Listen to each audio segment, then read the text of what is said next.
Level 1, Identify of the Muscle Building Roadmap, brought to you by Sweatsphere Fitness. You already know I'm Josh, so let's just jump right into it. So look at this. We've already graduated from level 0, which was improvise. Now we've made it to level 1, Identify. We still have 1, 2, 3, 4, 5 more stages to go to become a fully realized lifter. But we're still at this stage building up our foundations. Let's take a look in detail of what Identify has for us at this stage. So at stage 1, we're going to be setting our goal as we just want to see results fast, right? Nothing too crazy. Again, we want fast results. We want to see the results happen yesterday as opposed to tomorrow. Our support system at this stage is we might have a friend or maybe a free app, right? A free app that might give us some workouts, or maybe that one friend that takes you to the gym occasionally, but you don't really see too often. We're going to go over some roadblocks and then how to graduate for our 6 different aspects of training. So we're going to jump into training structure first. So some common roadblocks at this stage with our training structure is that we're just using beginner routines, right?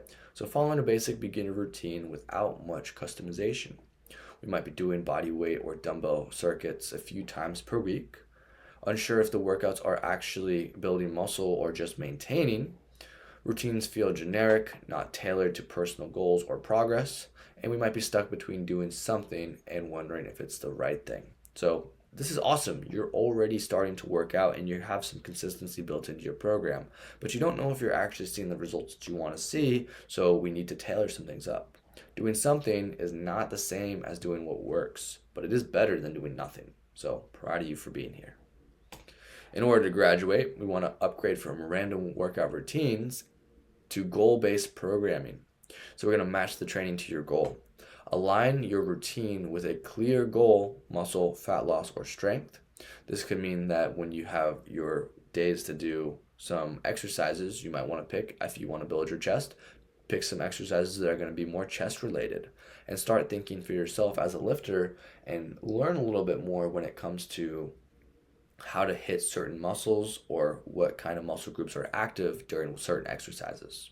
We're also going to start tracking key lifts weekly. So monitor 2 to 3 main compound lifts to measure real progress. So if you're doing something like a bench press throughout the week, if you're doing something like squats or maybe even pulling deadlifts, you're going to practice them and you're going to monitor them throughout the week. Now, you don't have to measure every single exercise if you do not just compounds, if you do some machine work or if you do calisthenics. Just measure 2 to 3 exercises and make sure that you're getting better as you progress through the week or week to week. We're going to start setting aside time for us to do our fitness 4 to 6 times a week. Now, this is important because as long as you can designate that time, now once we have those spots fit into our week, we can come up with exercises to do for those workouts, which we'll then work on the next stage of your lifting journey. But for right now, all we need to do is use a plan that has 4 or 6 times a week of training to build up frequency so where we're seeing the most amount of results. We're also going to be checking recovery and energy. So if you're always sore or dehydrated, your plan needs adjusting. So if you're not drinking enough water, or if you feel like you're overworking yourself, maybe 6 days a week is too much for you, we can then adjust your plan accordingly. Next, we're going to talk about our fitness focus at this stage. It might be something like, I want to build muscle and lose fat. This is better, but it's not super specific, which is what we need. So you've moved beyond vague goals like tone up, but still unsure of what fit means personally. You might say things like feel better or build muscle without a clear definition of what that actually means for you. No specific targets or outcome to measure success, so you still really don't care if you want to put on a set amount of weight. You really don't care at this stage if you put on a certain amount of inches on your biceps or if you lose some inches on your stomach. You just want to see the weight on the scale go down. It might be hard to stay motivated without knowing what you're aiming for, especially at the identify stage. Progress feels uncertain because the goal isn't fully mapped out yet, and that's perfectly fine. This is why we're at stage 1, but these are some roadblocks that are going to keep you at stage 1. So how do we graduate to the next level? In order to graduate, we need to turn our wish into a target. Make your goal visible, measurable, and meaningful. This is very similar to level 0, which was improvise. So what we're going to do to change this is we're going to define a tangible outcome. So we're going to set a clear, measurable goal, not just get in shape. We're also going to set a benchmark. So choose a performance and physique milestones and train for it.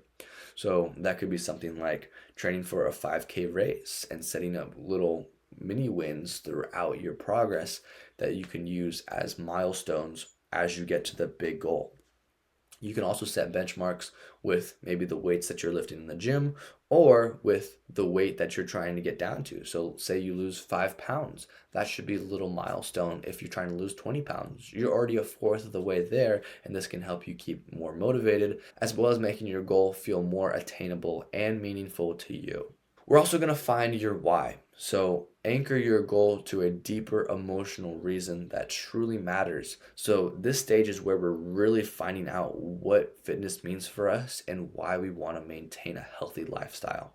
A common example of this is realizing that you might want to travel the world when you get older and you need to be in shape as an older person to do that.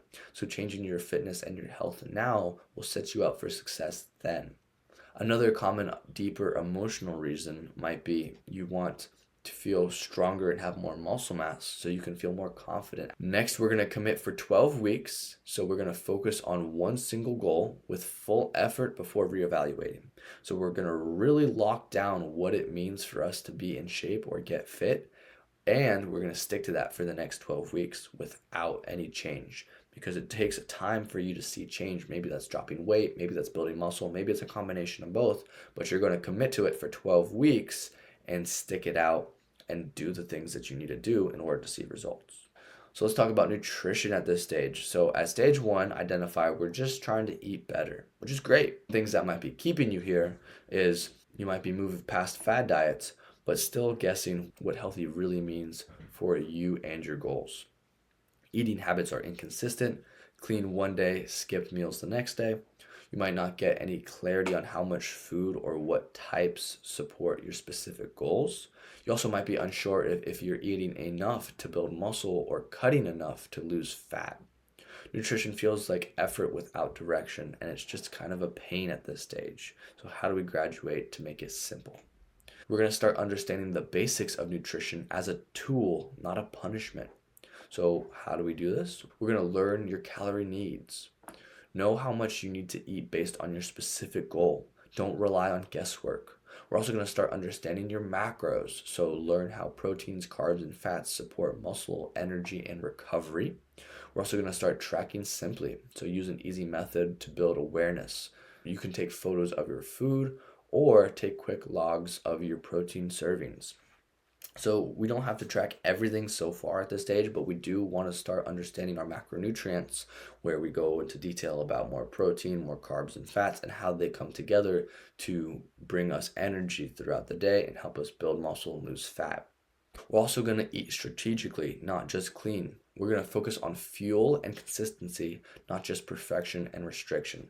So we're not going to focus on restricting our calories a ton, and we're not going to focus on trying to be as perfect with our meals as possible. We're just trying to fit the total macro count for the day, meaning that you have a set number of calories that you need to eat, and then you're going to try to hit that goal every single day. And if you don't know how to calculate your macros, you can go to the Sweats for Fitness website, which is where you're probably watching this on, where we have our macronutrient calculator that you can calculate your macros for free. Just put in your current body weight, your height, your age, your gender, activity level. These are the parameters that it takes in order for it to get an accurate calculation of what your macronutrients need to be. So head over to the macro calculator and calculate your macros today. Next, we're going to also hydrate with intention. So hit your daily water goals and support recovery with electrolytes if needed. So we're going to start adding in things like electrolyte blends, maybe adding some salt before our workout into our water to help us get more vascularity during our workouts, and adding stuff like more magnesium and potassium into our water in order to hydrate us better, not just by drinking stale water. Our recovery at this stage is starting to sleep more regularly, but we're not really getting as much sleep as we should be. And this is perfectly fine. This happens for most people. And I want to make it clear, no matter what stage you are in the muscle building roadmap, you're going to have bad days, right? You're going to have days where you don't hit all your protein goals. You don't get as much sleep as possible, but you can't let these minor setbacks really affect your mood or your ability to keep pushing forward. You have to understand that these things happen, life happens, and that it's perfectly okay. But if they're consistently happening and getting to the point where it's out of control and not getting us closer to our goal, that's when you can really take more control of your life and really put yourself back on track in order to sleep more regularly. Some common roadblocks at this stage could be working out consistently, but recovery is still being overlooked. Not ideal. Always feeling tired, sore, or drained between sessions. This is a great indicator that you're overtraining. Sleep schedule is inconsistent or low priority, so we're still not really prioritizing sleep at this stage. We really want to focus on making sure that we get as much sleep as possible. Rest days feel like losing progress instead of essential recovery. Now, I know we just talked about this in the last stage, however, it's still going to be a challenge for us, and this could still keep you stuck at level 1 if you're doing these things. Stretching and mobility are skipped or treated as optional, and your body isn't adapting because it's not being given the time it needs to rebuild. All of these things are common roadblocks at this stage, and this is perfectly fine. But understanding and identifying these roadblocks are going to help us then stop doing what we're doing that are causing these, and then we can start taking action in order to graduate. So what do we need to do to graduate? We need to start understanding that progress happens outside the gym during rest, sleep, and recovery. Look at this guy. He's happy because he's foam rolling. I love foam rolling. We're going to plan 1 to 2 rest days weekly. So we're going to schedule rest days or active recovery days to allow your body to rebuild and grow. This is crucial if you don't want to burn out or hit plateaus in the gym. We're also going to aim for 7+ hours of sleep each night. So set a consistent bedtime and track your sleep to improve recovery and energy.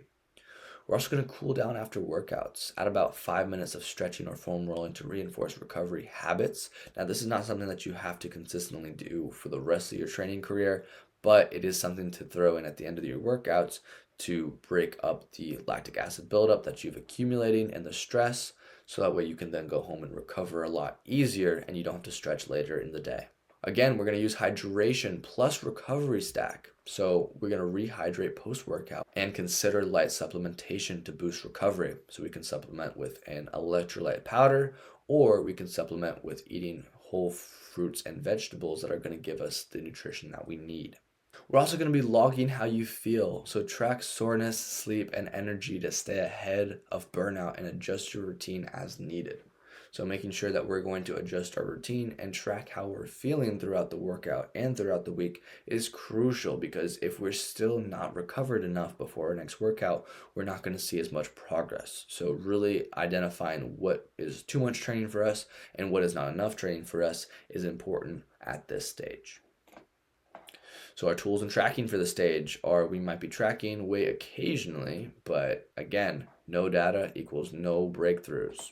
We might be making changes to our workouts and nutrition, but not tracking progress. No workout log, progress photos, or consistency checks. This is, again, not going to give us the data that we need to see if we're making good progress.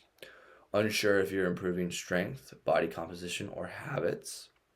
Without measurable feedback, motivation starts to fade, leads to second guessing, frustration, or quitting before results show. Again, these are all common roadblocks that even I myself have done when I was at the stage identify. But it's important to understand that these things that are keeping us from progressing are very simple to tweak. And once we tweak them and knowing how we can graduate to the next level, it will help us get through the plateaus and start seeing more progress. So how do we graduate? We're going to start tracking just a few key metrics to build awareness and momentum. Again, just like level 0, these first couple of levels are just getting the basics and building foundation. So log your workouts, track your sets, reps, and weight to see strength progression over time. And if you don't have a logbook to track this with, go pick up one of the Sweatsphere Fitness logbooks that we have on our website that will help you track your workouts, sets, and reps, and see your strength progression over time. We can also track our weight consistently. This is optional, right? Use 2 to 3 weigh-ins per week to monitor trends, not daily changes, because your weight will fluctuate throughout the week on a day-to-day basis, and your weight can even fluctuate throughout the day between 5 pounds and 8 pounds, depending on if you are starving and dehydrated in the morning or after you've eaten a full meal. These can make your weights fluctuate, and they're not a good indicator of actual fat loss. So at this stage, we're going to start tracking our weight consistently if you want to. I know this can be a sensitive subject for some people, but if you want to see real progress, taking the initiative to start tracking your weight consistently, just at least 2 or 3 times per week, will help monitor if you're going down consistently. We're also going to track our water intake, so hit your hydration daily goals. We're also going to track our water intake, so make sure that we're hitting our hydration goals daily to support energy, recovery, and performance. Hydration is so performant. We have so many videos talking about why you need to stay hydrated, especially if you're someone who's trying to maintain or even someone trying to cut as well. Taking progress photos is a really great way to see progress happen in real time. However, because you're only looking at yourself on a consistent basis, you might not see the minimal changes that might happen over the course of a week. So I would recommend at this stage to actually take progress pictures once a month. This will help show better results over a long-term period. The changes will be more drastic and you'll see more progress in that time span as opposed to just 1 week. So in order to not get discouraged, make sure you're taking your progress pictures monthly. We're also going to stick to one tracker. So pick one simple method and use it consistently for at least 4 weeks. That's a month. So make sure that we are tracking consistently and we're picking one method. This can be using MyFitnessPal, this can be using our Sweatsphere logbooks, or this can be just something as simple as using your notes app. But make sure you're sticking to it and tracking consistently for at least 4 weeks. Our mindset at this stage is going to be curious but also cautious, right? We're going to be thinking about, will this even work? At this stage, you're lifting more than just weights. You're putting in the effort, but you still question if it's working. The inner voices say, will I actually stick with it this time? Past failures make it hard to trust your current progress. Motivation dips when visible results take time. Doubt lingers even as you show up, like progress isn't even real yet. And again, these are all feelings that are completely normal for you to have at this stage of identify, because we're just starting out, right? We're questioning ourselves, we're figuring out what's good and what's not good, and it's okay to feel like this. But in order for us to stop doubting ourselves, we need to build that confidence up. And how do we build that confidence up? In order to graduate, we're going to build confidence through identity-based mindset habits. So again, with the small wins that reinforce who you're becoming. So just like with level 0, set your why statement. Define a personal reason for your fitness journey and keep it visible daily. We're also going to be celebrating weekly wins. So track 1 to 3 small victories each week to build confidence and momentum. Again, just like with the daily wins, we want to see any kinds of greater wins throughout the week. So maybe you got 3 good meals in this week. Maybe you went to the gym 4 times this week, or maybe you even hit your macro goal 1 out of the 4 days this week. That's perfectly fine, and celebrating those little wins are going to help build our confidence, because you got to remember, doing something is better than doing nothing. And even though we're just learning how to not only track, but also train and do all that difficult things, it's important to remind yourself that everybody starts somewhere, and that doing the things that you're doing are going to get you to the spot that you want to be at. We're also going to start reframing slip-ups. So things like missed workouts or bad meals are only moments, not failures. Keep moving forward and don't let these things get the best of you. So kind of like what I was talking about earlier, if you have some kind of progress throughout the week, no matter how small it is, you're still making progress towards the goal that you want to achieve. And now, because that you've failed or you've had slip-ups, use these to learn from in the future and figure out how you can get around these using maybe better techniques in the gym as far as training routine goes. Maybe helping yourself stay away from cravings by finding new recipes. Doing things that are going to help you move forward are going to help and track them as wins so you can stay motivated. We're also going to start using identity affirmations. So speak who you're coming into and reinforce your commitment and self-belief. So instead of thinking, oh, I'm trying to be more healthy, oh, I'm trying to be more fit, you are someone that is becoming more healthy. You are someone that is more fit. If you took a look at the person you are today versus the person you were 3 weeks ago, you're a completely different person as far as your mentality and as far as your training and knowledge goes. So you really need to start dialing this in and taking credit for the credit that you've already put into yourself. Also, connect with the community. Surround yourself with others on the journey to stay inspired and connected. So make sure that you find a solid workout community or find a community in general. This can be a community, maybe a church group, this can be a gym community, this can be just people that share the same interests as you, and share your wins with them. Let them know that you hit a PR on bench the other day, or let them know that you've been eating healthy for the last 3 days and you feel great because of it, and you're going to keep that momentum going forward. If you're having trouble finding a fitness community that's welcoming and wants you to hit your goals more than you want it for yourself, join our Sweatsphere Fitness community, where we're all one united fitness family inside of the Sweatsphere. So the bottom line is, know what you're working towards and why. Set clear, emotionally driven goals and align your training, nutrition, and habits with that vision. When your goal has purpose, your plan has power. And that's going to be it for level 1, identify. Next time we're going to be talking about level 2, which is commitment. I will see you guys in level 2.